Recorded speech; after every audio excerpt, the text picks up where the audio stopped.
igarotzeko greba etetik oraingo zioetara. Entesuko arrazoia.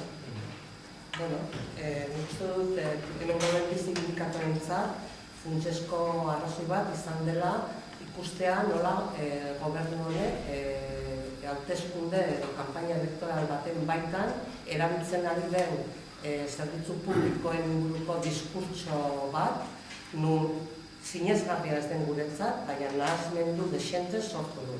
Eta beste alde batetik ikusiko dugu denborak nola doazen, eta ze denboran jokatzen den hau dena, baina gu ziur gaudenez hau aplikatuko dela, baina oraingoz ez dutenez aplikatuko guk ere denbora horiek ondo neurtu nahi ditugu eta ez dugu erori nahi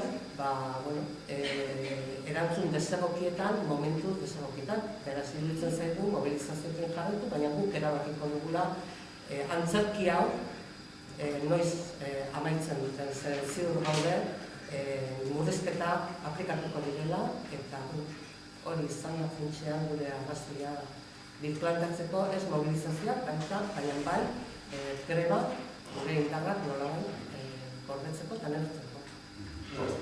Por lo que dicen entonces, sería el discurso que mantiene el gobierno vasco es lo que ha motivado este cambio de planteamiento de tipo de convocatoria.